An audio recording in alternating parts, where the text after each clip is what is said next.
Welcome to the SRO Esport GT Series. We have got round 2 coming up for you today around the historic Spa-Francorchamps circuit. Thank you very much for joining us here this afternoon. My name is Jack Nichols. We've got David Addison, Ben Constanduros and John Watson with you to bring us all of the action about what we're going to see today. We've got 2 one-hour races coming up. The first is for our professional racing drivers, the real world drivers from the GT World Challenge powered by AWS, which will hopefully be getting underway later this year.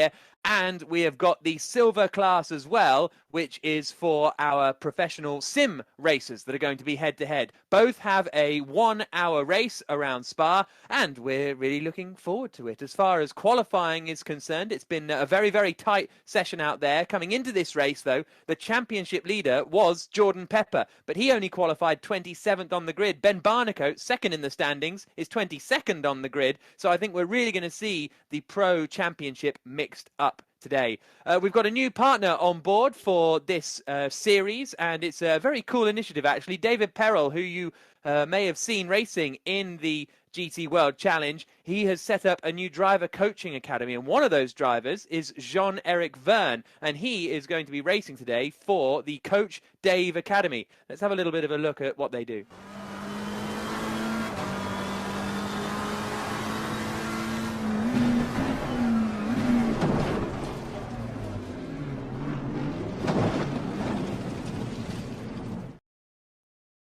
So the Coach Dave Academy, if you want to get involved in sim racing, David is helping all sorts of drivers in the real world and now in the simulated world. As I say, we've got this race around Spa-Francorchamps coming up. Very, very excited to see what unfolds. We'll take a look at qualifying in a little bit. But first, let's get a closer look at the Spa-Francorchamps circuit itself. This is the Bentley track guide, the Fanatec Spa track guide with Bentley, and the driver is Andy Soucek.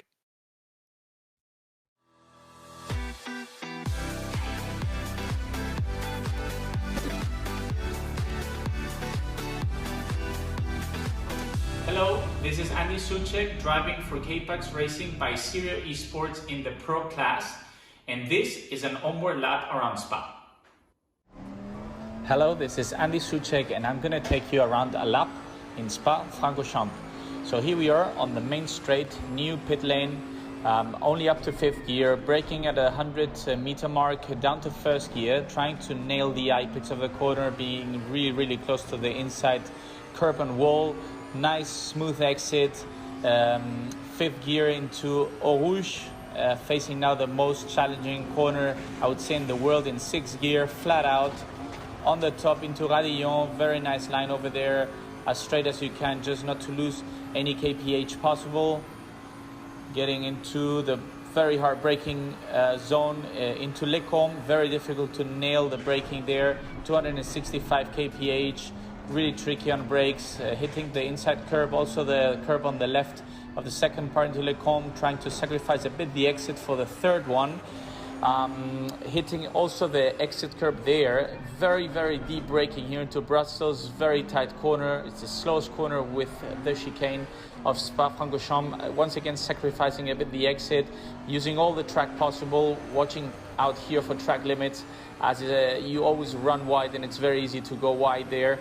Braking really close, if not on top of the curb, into Pouhon, very, very quick left-handed in 4th gear, trying to be on the throttle early, not to lose any speed.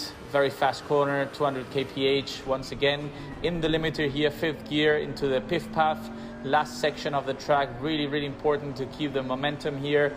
A right-left chicane onto the exit curb once again, a bit of AstroTurf there, and very important here, Stavelot 1 and 2 to try and prepare the exit, because we have the very, very long straight line. This is a flat right-handed Stavelot, and we just want to, carry as much speed as possible onto this very, very long straight line, where we have a famous corner of Blanchemont, using the green side of the track on the right, flat to the left. Quite incredible, the downforce of the Bentley here.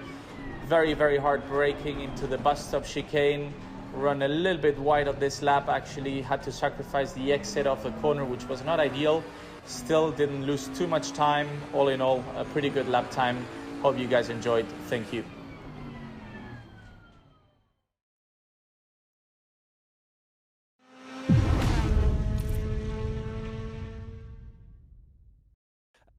And there you see 39th on the grid for the former F1 driver and two-time Formula E champion Jean-Eric Vergne, who I mentioned earlier on. And so it is going to be Marcucci on pole, Pereira alongside him on the front row of the grid. Then we've got Hilbrand in third. So that is going to be the top three going into the pro race. The Silver Cup qualifying has happened, but we'll take you through that in detail a little bit later on when we get into the Silver Cup race, which will be the 1 hour race following this one. But we aren't too far away from getting the rolling up lap underway in this first pro race. And this is really going to be jumbling up the championship order, isn't it? I think that's going. The fascinating thing is going to be how well the cars can react, or the championship could almost be won by how well you do in the averse circumstances. When you've got a load of weight, how many points can you pick up and can you keep it clean? But the cars now are on their formation lap. They're just making their way around the top of the hill, the highest part of the circuit, as Ben mentioned, up through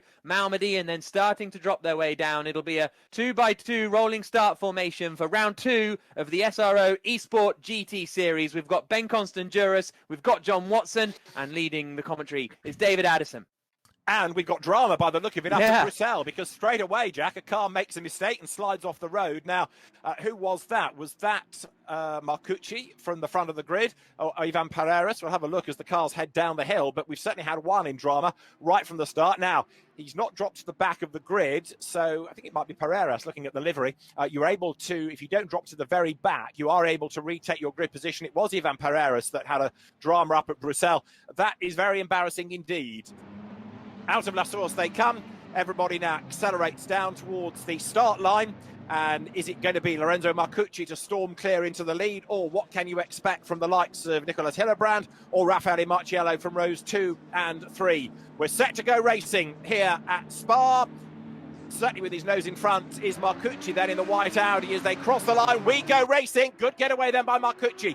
He plunges downhill for the first time. He leads Pereiras as they head through Eau Rouge. They climb up now through Radion for the first time onto the Camel Straight. It's always heart-in-mouth stuff. 1 or 2 run wide. Kang Ling in the yellow Mercedes way out over the runoff area there. But it is Marcucci that has got the drop. Second is Pereiras. And now Hillerbrand tries to find a way through. You've got Fabrizio Crestani fourth in the leading McLaren.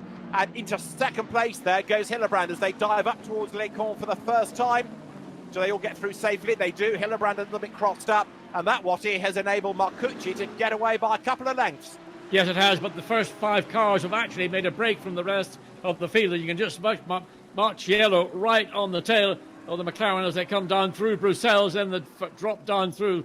We keep referring to it as the corner with no name, then down to what I consider to be the best corner on the racetrack, Pujol. But that's the field as they file down the drop, and this is a steep downhill drop, getting to not yet quite the lowest part of the Spa-Francorchamps circuit, but there is Pujol, that double left-hand corner, and that is a big test for everybody, particularly when the tyres and everything are not fully operational up to racing speed, not to drop it, not to make a silly error. And 1 or 2 running a little bit wide there. Look, going through the piff-paff, 10 different brands we have got within this race. Don't forget, as the cars now sprint their way down towards Campus, the first right-hander, then into the Cours Paul Frere up towards the end of this opening lap. Clock ticks on down. But Ben Constanduras, this has been a really good first lap thus far from Marcucci, hasn't it? Because he looks as though he's checked out. It's all about keeping out of trouble in sim racing, and that is so vital. We've already had a couple of people who have unfortunately been caught out by first lap accidents, but the front of the field have been really, really clean. Sadly, though, Jean-Eric Vergne and Martin Kodrick are already in pit lane, and both Alex Buncombe and Vitantonio Liuzzi were in pit lane during the start, but they are now back up out onto the circuit. Just take a quick look at the very top of the screen. Have a look at what time of day we're racing in. 7:10 is the start of this race. That should be quite spectacular by the end. It should indeed, shouldn't it? And it's a dry, glorious summer's evening at Spa as we plunge downhill. Then Dan Wells you're riding with the 166 Lamborghini. Much underrated driver is Dan Wells, from single-seaters into GT cars. But Marcucci nearly a second to the good at the end of the opening lap. Hillerbrand second, Pereiras third, Crestani fourth, fifth is Marciello, sixth is Simone De Luca, seventh Matteo Cairoli upholding Porsche honour ahead of Di Lorenzo, Rouget and Dan Wells rounding out the top 10. Look at this battle pack now, diving up towards Les Cons. and just being able to hang on to his place, Simone De Luca. But that, John, was very tight indeed. Well, it's no different to what we would expect in a live race, coming up Camel Straight, up to Liccoune, then through Malmedy, then the drop down Malmedy coming into Brussels. Everybody using the benefit of the slipstream, a group of cars, those that at the tail will get the biggest benefit, but of course the same issue applies. And I watched some of the practice this morning when Jenson Button, for example, is 3 into 2, will not go in the corner with no name, so 3 drivers compromising each other. And those that are following and reading what's going on, Michael Brown and that black McLaren was one of them, I think it was BS Michael in 12th place, and he will have benefited from it again. Just too many cars and too little bit of racetrack as they come through the exit of Pouhon. Now, drama there, one in the wall. Is that Arthur Rougier? I think that might have gone off the circuit. There's another one that's gone way, way wide in all of that as well. So drama heading down towards the Piff Path.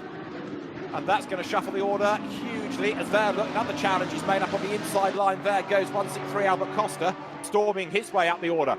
So, drama at the Piff Path. Marcucci leads the way. Hillebrand second. Pereiras third. I was about to say to Ben, it looks like Michael O'Brien's been given a drive-through penalty as well, but it's all kicked off, Ben. Yeah, drive-through penalty for Michael O'Brien, and got to be so careful with track limits here. It's all kind of computer controlled, so if you do run a bit wide, Nissan into the wall. Yeah, that's on the exit of Blanchimont, trying to go around the outside of Blanchimont. Not particularly with David Fumanelli, who we are riding on board with, so that was whether there was contact we couldn't tell from where we're sitting, whether that was a contact. And further, well, it's all kicking off now as they come up the hill towards the chicane. It was Brian Heitkotter in the Nissan that's ended up in the wall, but the race director, Peter Roberts, the steward Richard Norbury, I think they're going to be busy now. We've got one car rejoining from a pit stop there as well, Ben, heading down on the inside through the endurance pits. Now, while all this is going on, Hillebrand second, Pereira still third, De Luca fourth, Di Lorenzo fifth, Matteo Cairoli sixth, seventh is Louis Delatraz, in eighth place Miguel Grenier, ninth Albert Costa making the progress, but down to 10th is Marciello, so Raffaelli has got work to do here. I didn't see the reason why Marciello has dropped out. He was in 5th place in the opening lap, down to 10th place. Whether there's been a little getting together.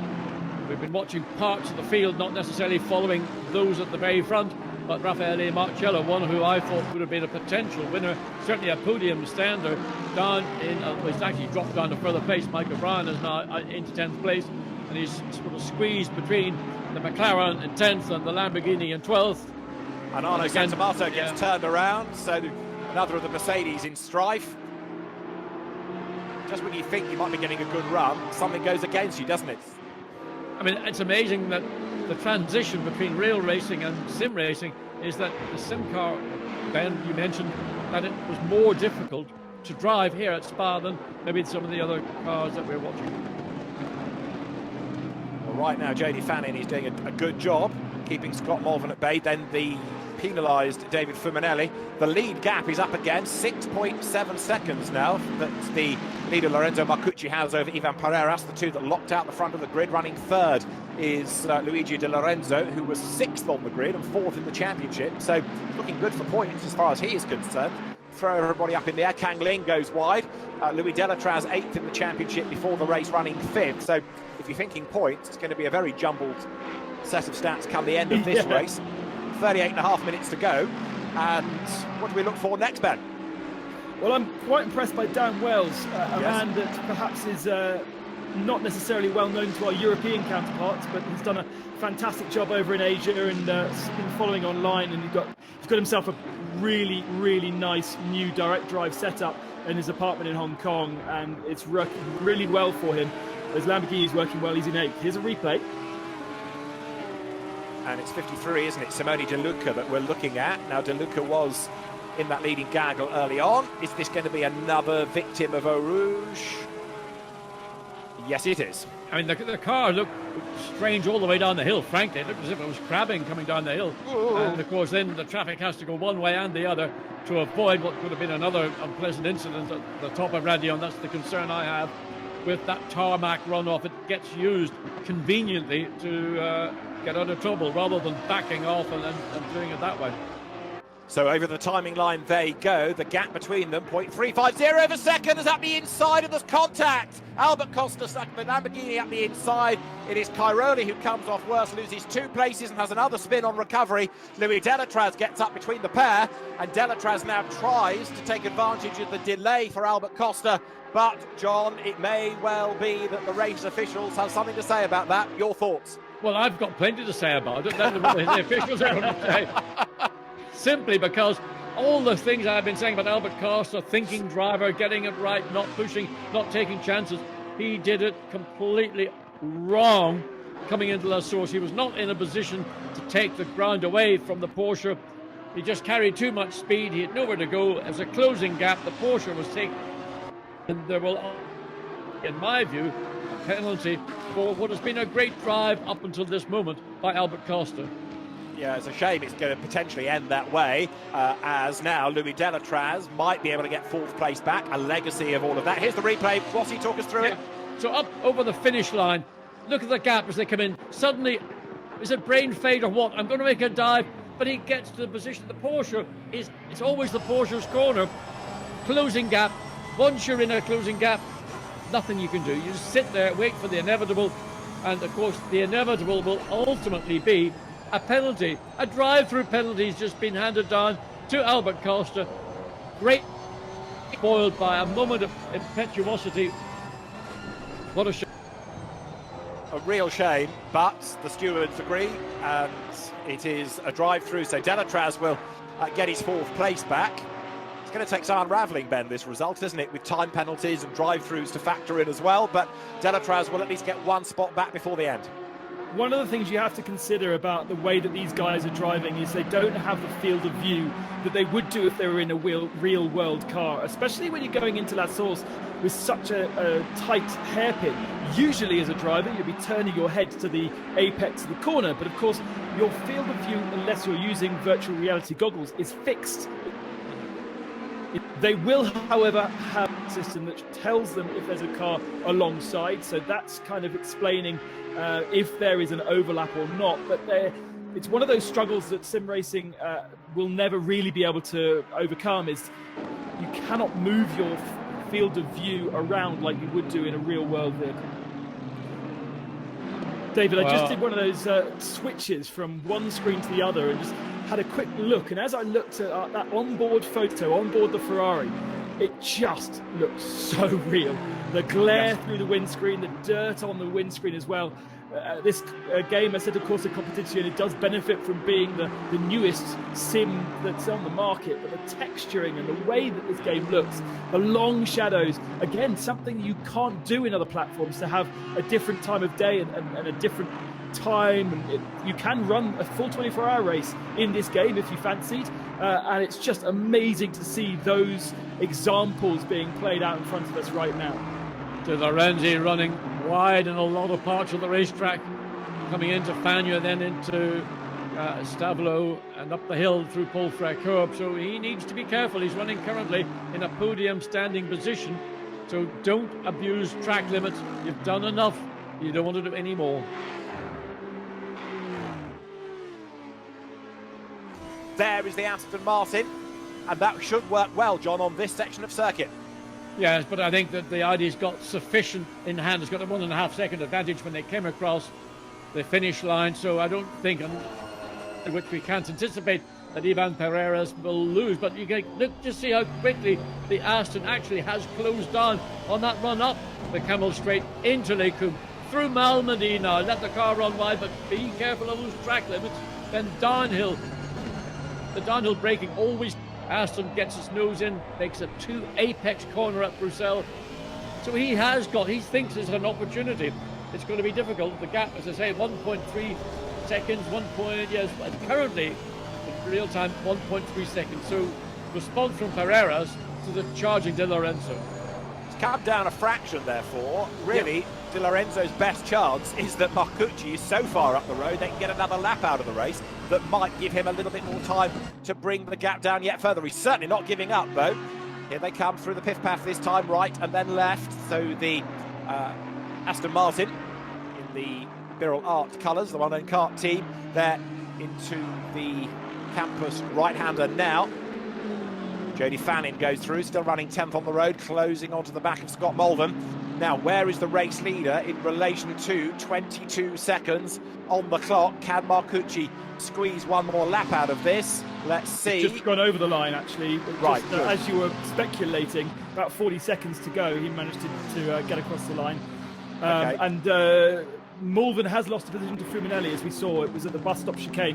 Nice clean pass from Fuminelli down the inside, and Mulvin didn't fight it, but it's still going to be good finish. Actually, it doesn't matter because Fuminelli's got a 30-second penalty, so he can let him go, and Mulvin will still actually finish in 7th.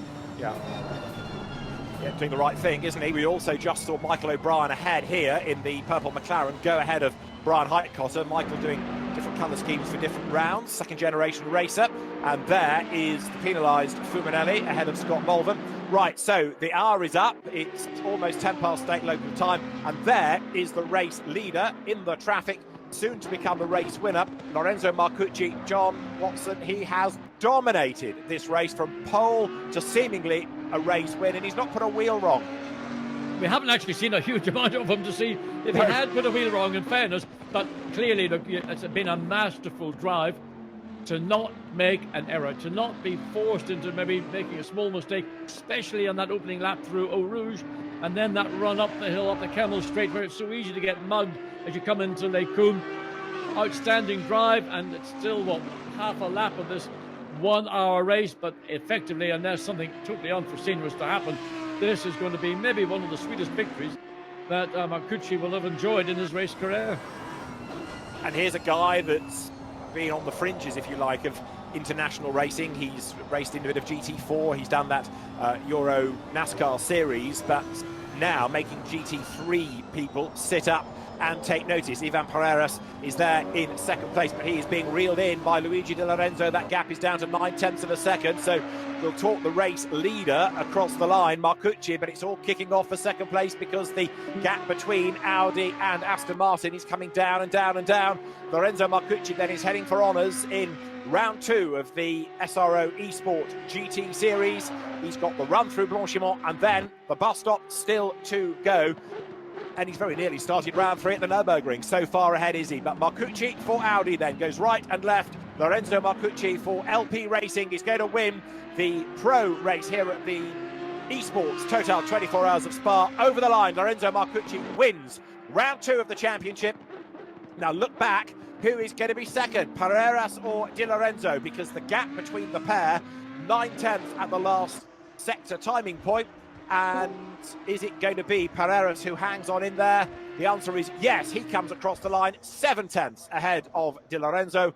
And then we wait and see Delatraz set for 4th. That'll be good for him in the championship. We'll try and work out some crude points in due course, but Delatraz is going to take 4th place, 5th Luca Giotto, 6th, good drive by Dan Wells. Now 7th over the line, but with a penalty, is Ben Tusting. 8th over the line, but with a penalty, David Fuminelli. So up will go Scott Mulvin and also Jody Fannin, who came home in 9th and 10th places. I think we've been joined by Ben Barnicoat, who is 3rd in the standings, as we were just talking about. Ben, good afternoon. Talk to us about your race. Oh, well, there's a lot to talk about, really. I mean, struggled a bit all week for pace. I didn't seem to have the pace of the front runners. And then in the race, started 22, had a decent first lap, and then came through Blanchimont on lap 2 in the driver in the Nissan Heitkotter, I think it is. He just span in front of me, and I braked to try and miss him. Then Pepper hit me, and we all just had a big crash. And yeah, I had to pit for repairs, but these things happen. It's just part of the game. Quite happy to hear I'm still in 3rd in the championship, to be honest. I was expecting a bit worse. Yeah, well, like you say, because Jordan Pepper was involved in that fight, all of you were kind of out of the running. Are you looking forward to the Nürburgring next week? Do you know why you were off the pace here? Well, I mean, so obviously I had a good setup at Silverstone and it was working well. Crestani helped me out there. He didn't give me his setup, which I heard a couple of guys say. He just helped me with it. But that didn't really happen this week, unfortunately, due to a bit of love loss from the last race. But yeah, looking forward to going to Nürburgring. Hopefully, without the weight, we'll be a bit more competitive there and can just get some points, really. That's what it's all about. Today was messy. This whole week's messy. So I'm going to have to work hard to make sure we're back at the front. Okay, great. Well, thank you very much for joining us, Ben. Best of luck for next week. Thank you very much. Thanks, guys. Cheers. Catch you later. We've also got Davide Brivio joining us from Kunos, who developed the Assetto Corsa Competizione game. Davide, what did you make of that race, the second round of the championship in the SRO Esport GT Series? Well, first of all, hi everyone. Hi everyone also the live stream chat. Yeah, it has been a great round. Drivers are getting used to racing procedures into the sim. So I think you noticed especially the starting of the race was cleaner than before. They're taking that seriously, practicing a lot. And yeah, I really have to say a big thank you to all especially the pro drivers, because not all of them was practical into sim racing, and they're approaching it the very best way they can. Yeah, absolutely. And what are you looking for in the silver race that we have coming next? Well, it will be a 60-minute race on a 2 minutes and 20 circuit where literally everything can happen. Let me remind you that due to the BOP that we precisely replicate into the game, and so as you also know from the real series, what's happening in the qualifying is always much different from the race, at least on provisions. So I expect a lot of cars to have much less problems on pace because of tire consumption and fuel management. And yeah, so I think it will be a great fight. These drivers are incredibly close one to each other. So looking forward for that. Okay, great. Thank you very much for joining us, Davide. Enjoy the second race. Bye, guys. Thank you. You too. Well, once again, the cars then on their formation lap. This 1 hour race for the Silver Cup class, which is for the sim racers. The pro race already won by Lorenzo Marcucci with a dominant drive up at the front for Audi. Luigi Di Lorenzo with a third place finish moves him to the top of the standings in the pro class. But with the formation lap underway, it's time to hand over once again to Ben Constanduros, to John Watson and to David Addison. Jack, thank you very much. We're almost good to go racing here for the second round of the SRO Esport GT Series, the Silver Series. These drivers, all the experienced drivers from the sim racing world. Andrea Capocchio, as you've heard, starts alongside Hani Alsanti on the front row, Camille Franchak and Giovanni De Salvo on the second row. Giorgio Simonini, 8th in the championship, goes from row 3 alongside Tobias Pfeffer. 5th in the championship, the seemingly perennially unlucky Amir Hosseini. He will start on the inside of row 4 alongside the Porsche of Jan-Marcel Dietrich and the 5th row Enzo Bonito. 7th in the title race, and David Tonitza, who is 3rd in the championship. Behind them, starting 11th, newcomer Tim Heinemann. Now, he's an experienced sim racer. He's also a very competitive GT4 real-world driver for the HWA Race Lab team. He will be taken to the track this weekend alongside Chris Herker, ahead of David Greco, Danilo Santoro, Kamil Pavlovsky, James Parker, and on and on and on goes this bumper grid until you get to Albert Garcia at the very back. Now, one that might be missing, I think it's technical problems, is Furkan Ozkan, whose BMW, number 37, may be missing from the grid, Ben Constanduros. That's one for you to see if you can ferret out in your perambulations up and down the pit lane. But as the cars head downhill and get themselves shortly ready to go racing, John Watson, this again is going to be a fascinating race and interesting once more to see the way that Audi has, just as we saw in Pro, taken to the front in silver as well. They will turn through the bus stop and then in this Noah's Ark 2x2 formation get themselves ready for that shorter first lap, because they will start, don't forget, on the run down towards Eau Rouge as befits the Total 24 Hours of Spa. So although at the moment, look, Capocchio tries to get away, I think one or two drivers forgetting where the start is for this. There is a driver's briefing for these races, just like for the real world. Peter Roberts, the race director, will have made the point to them, clarified it with us last night. As they come down towards La Source, they'll be getting themselves ready to go racing. Ben, quick word, have we got any pit lane starters, anybody with dramas? What do you know? You mentioned the one driver that doesn't seem to have appeared in the server. Everyone else is in there. No one starting from pit lane, and they've just got to observe these boxes that Assetto Corsa give them. I'm also a bit concerned about the clouds as well. It looks like quite an overcast evening here at Spa. There is a chance of rain for this race, I understand. It can be set in the game server, in the parameters on which we run, so it might be that we get some spots of rain for these drivers because they're more used to sim racing and what that can throw at you. However, round 2 of the Silver Series in the SRO Esport GT Series is go. Good getaway by the poleman Andrea Capocchio as they drop downhill then for the first time. Hani Al-Sabti goes second. It's Audi ahead of Lexus then as they power uphill for the first time. Do they all make it safely through Eau Rouge? So far so good, but there's drama in the background. 1, 2, 3 go off the road.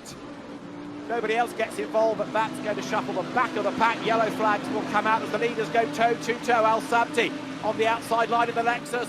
Got his nose in front, couldn't grab the lead, but off the road goes Capoccia across the curb, and he's second as they come out of Lecon. John, you could see that one coming. Well, the Lexus had the grunt up the hill, managed to get up into position, and maybe an overreaction from Capoccia. He just made that error, took too much going into the corner, ran off the outside, and then, of course, he's the lead, and the lead is all important. Lexus has got that lead. He's actually managed to pull just under half a second in the space of 3 corners. All of a sudden, Capoccia, who really had this race to lose, maybe he's lost it in the first third of the lap. Well, let's see. There's a long way to go, as they say, as you're looking at number 313 heading down the hill. That is Danilo Santoro, 26th at Silverstone, going nicely here. Santoro running in that leading gaggle thus far as they head now through the pith path for the first time. We did lose 3 cars at the bottom at Eau Rouge there. Kieran Prendergast went off in the Ferrari, Josh Martin as well, and David Plainton. They're all 3 now running, but they're off the tail of the long queue of 46 starters. So it's going to be hard to make progress up through that, isn't it? But you never know. 92 going through, that's Amir Hosseini. Here's the replay of the start, John. Yeah, the Ferrari there, you see, clips the side of the Bentley, spins it around, and then I think there's one of the Lexus, I'm not sure. There's all 3, there was nowhere to go. The gap was closing both on the racetrack, but actually in the runoff before there was contact with anything solid. So, and contact again up at the... One of the Audis was tagged from behind, that was being spun round. There's a Porsche in the walls as well, yeah. Messy. I mean, I thought the sim racers race at Silverstone was exceptionally clean. This has been far from clean in this opening lap. Look at the way the BMW gets away, storms through Blanchimont, the gap stretching. But Luca Lucio trying to bring the gap down under braking, which he will do as he swings into the bus stop. The current iteration of the chicane at the end of the Spa lap. And now over the timing line, grandstand on the left, pit lane on the right, and the media centre and the race control building and the hospitality buildings. Meantime, out on track, Tobias Pfeffer is being given a really hard time now by Pavlovsky in the Lamborghini. Down they come to the bus stop. 114 is Pavlovsky, and Pfeffer catches the back of the Ferrari and turns 95 around. That is David Tonizza. He worked for so many laps to get ahead of the Audi, and then one tiny tag and he turns turtle on him. And that was the tiniest of touches. I mean, barely perceptible, but that was enough to turn the Ferrari around. And again, undoubtedly, that will get some attention from race director, because it was all he had to do was turn the steering wheel a little bit more to the right. He would have avoided that contact. Now, Benito will be aware that Pavlovsky is not that far behind him. There is Benito. He's running in 6th place. Tobias Pfeffer is the first of those with a penalty 10th on the road. 3 more minutes to go. This is lap 25. It's going to be about 27, isn't it, like it was for the Pro Series race, seemingly. But Capoccia, the race leader, Hani Al Sabti, second. 2 drivers we've not seen too much of late, but both really having a great reversal of fortune after what befell them at Silverstone in the opening round of the championship. Next stop, Nürburgring, then it's Barcelona, and the final round, it's up to you to decide where we go, in a sense, because it's going to be a vote to decide the venue, and that will be announced in due course, ready for the showdown for the Silver and Pro Series in the SRO Esport GT Series. I want to know what he would choose. We've got all of the intercontinental tracks. Ben, do you want to know the circuit I would choose? It's probably not on the menu. I would choose Watkins Glen in Upper New York State. What about if it's going to be in Europe, then where can we go in Europe that would be exciting? That would really test the drivers. I mean, you've got places like Paul Ricard, which has got... If they took out the chicane at Paul Ricard and let them go flat out into scene, that would get my thumbs up. Could work, because that's part of the SRO Championship, so that's modelled on this game. We've got all the intercontinental tracks, all the Enduro and all the sprint tracks from last year, so there's plenty to choose from. So I can't offer a vote for Bathurst or Macau, is that what you're telling me? Bathurst is on intercontinental, isn't it? Okay, yes, put a vote in for that then. Right, Amir Benito. Hosseini's just lost a place. Benito's ahead of him as they run up towards Le Col, but Hosseini breaks late on the inside, forces Yes, he the issue. is. Benito's up the curb. He's Has done he it, done it, he's John? gotten through. No, he hasn't. No, he hasn't. Can't believe it. What been good again, good clean racing. Now down the inside, down into Brussels, down the outside, but the Lamborghini also looking, didn't find a way. Well, Proper what, racing, 1 minute, proper 1 minute, GT racing. 20-second race. It's all kicking off in this penultimate lap. And look, now Bonito has still not given up because he's on the attack, he's on the defensive, he's crawling all over the back of Hosseini as they drop into Pouhon now. Through this long left-hander. Hosseini off the brakes, back on the power, tries to get the Mercedes to drag him out the other side. All of that grunt from the front engine, Mercedes AMG GT3. Got the 488 Ferrari closing up into the piff-paff, dab on the brakes there from Hosseini. Bonito tucked up behind him, looking for a way by now. Well, Benito had it all done and dusted, we thought, but then Silver knows that Mercedes coming into Malmedy just came out in front. And it's not now just Benito and the Mercedes, you've got the Lamborghini also in the rear mirror, if not in the side mirror of the Ferrari, is the 7th place Lamborghini. Mathematically, this must be the battle for the lead of the championship because these are the only two that have featured well up the field in both of our races so far, I reckon. I would go along with that, and they're going to get one more lap out of this, aren't they? Because the clock has yet to hit zero. The leader, Andrea Capoccia, should go through any moment.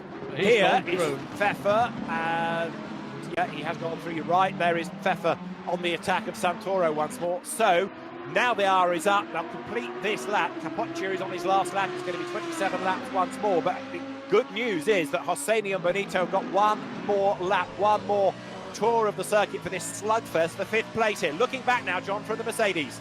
So here we go, down the hill for the last racing lap of 1 hour of racing into Eau Rouge, over the curb, swings to the right, up over the top of Radio, car gets light, everybody stays on racetrack, nobody gains anything, nobody loses anything, but the Ferrari is coming again, and again, and again, pulls out to the left, carries the momentum forward, but the Mercedes has got the high ground, in other words, it's got the inside going into Lake Coombe. Can Benito this time manage? Yes, he has. He's managed to get that position from Hosseini finally. And just about, because the Lamborghini Podolski is also all over the back of the Mercedes, down the outside into Brussels. Can he take the long way around and make it work? 2 places in 1 lap, maybe too much for Hosseini. He's got a little bit of contact, but then nothing to worry about.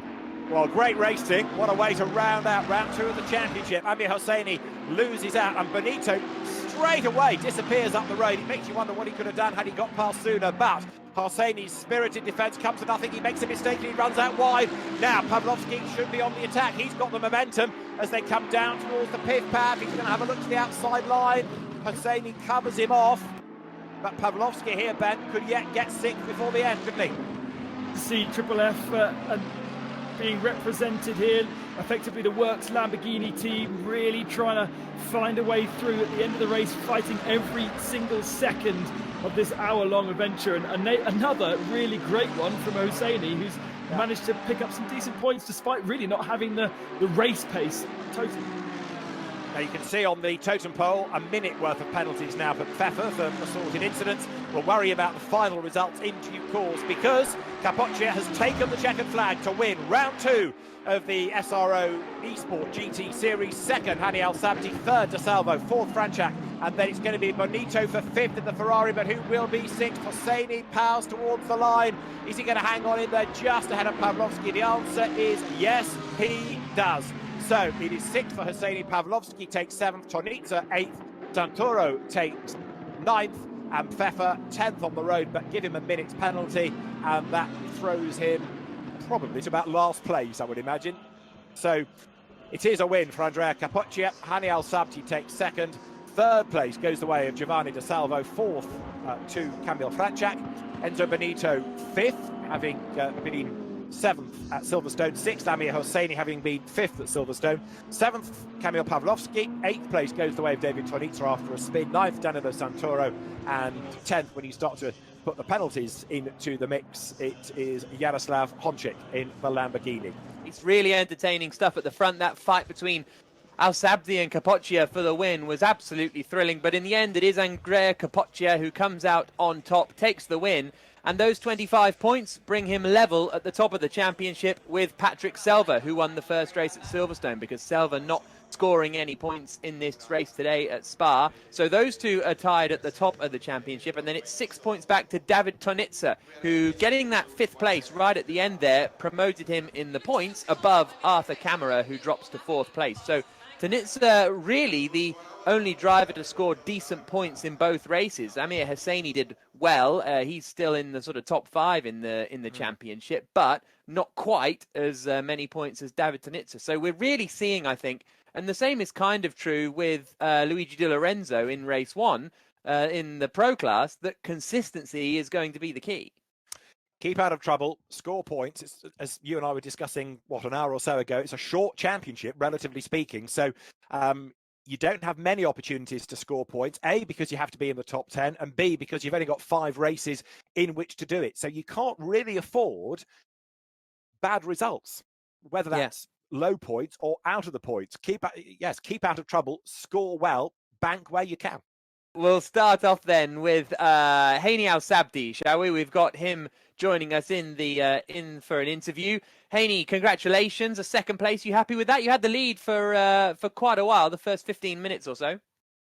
Hi, yeah, thank you. I'm very happy with 2nd place. I knew I couldn't keep up with Audi, so it was either getting damaged or letting him go, and I decided to let him go and stay in 2nd and try to maintain the gap to P3 and P4.